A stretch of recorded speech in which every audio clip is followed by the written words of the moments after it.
What's good, everyone? My name is BBK Dragoon, and today I have 7 Iron Banner tips to hopefully give you a better chance of success during this week's event.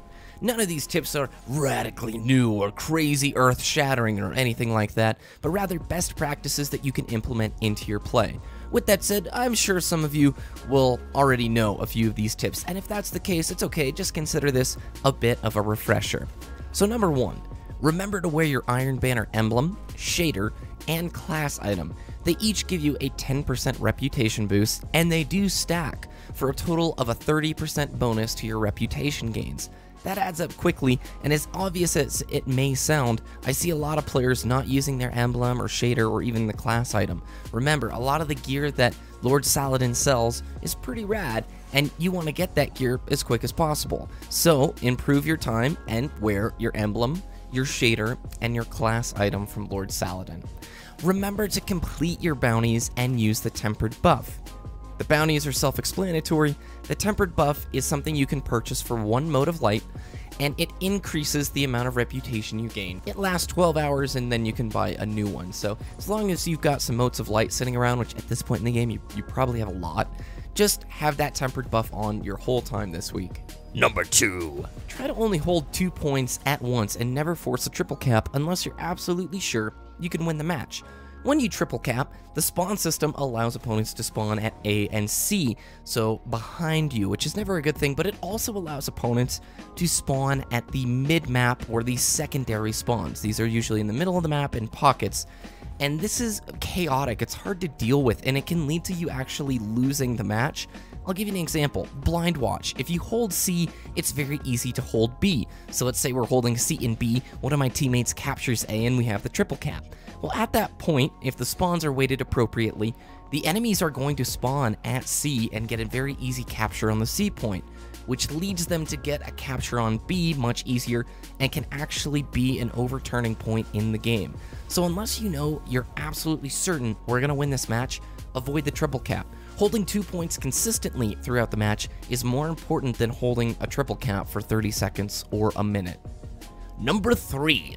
Remember to bring the right setup. It seems self-explanatory, but you want to bring your best gear maxed out on all the nodes. This includes weapon damage. If your weapon is not maxed out on damage, there will be a decrease in performance. And while it might not seem very exaggerated or crazy important, it really is. And especially if you're trying to get rank 4 or 5, you're going to be playing a lot of games. Try and give yourself the best chance of success and bring your maxed out gear with the proper armor. Don't be afraid to adjust your build either. I'm focused in Iron Banner on being the best objective player I can be, so with my Nova Bomb Warlock, I pick perks that lock down control points, like making my Nova Bomb last longer, or making the radius of my Vortex Grenade bigger so I can block off hallways. Don't be afraid to adjust your build for the Iron Banner. Number 4, if possible, play with teammates that you know and use a microphone. Let's face it, Control in Iron Banner is a totally team-oriented game, and you can only do so much with randoms, and getting match-made teammates who triple cap, flip the spawns, do all sorts of wacky stuff can lead to a frustrating Iron Banner experience, whereas if you just have 2, 3, 4 other people to play with, the experience improves dramatically as you can coordinate your movements, take control points, and play the objective better. I'm not saying you can't have a good time. I play a ton of matches solo when other people on my friends list aren't on. What if you don't have friends? Well, check out the LFG feature on PlanetDestiny.com. You can find other players doing similar activities as you. Number 5. Do not flip the spawn at all costs. The best way I can describe this is a teeter-totter. If you push too much weight to one side of the teeter-totter, it will flip and it will slowly go the other direction. The same is true of the spawns.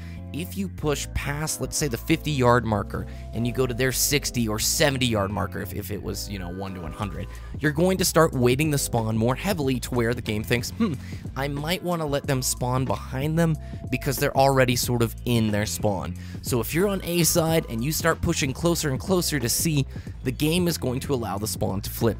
This can totally change the pace of the game, so again, hold 2 control points, try and hang near the 50-yard line if you need to play aggressive, but don't get so aggressive that you're flipping the spawn. It can really cause chaos for your teammates. Number 6, finish your games. When you lose, you get a medallion, and you can carry up to 5. Your next win will renew that medallion for almost the same amount of reputation as if you would have won, so it's worthwhile to stay in your games and play it out.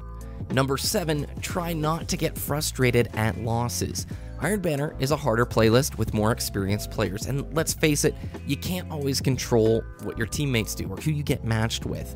So shake off the losses, hit the launch button, and get on with the next match so you can get more reputation towards that Iron Banner gear. That's all I have for you today. Hopefully this was a nice refresher, and maybe some of these are new to you. If you have your own tips, we'd love to hear them. Let us know down in the comment section below. I'm BBK Dragoon. Have a good day, Guardians.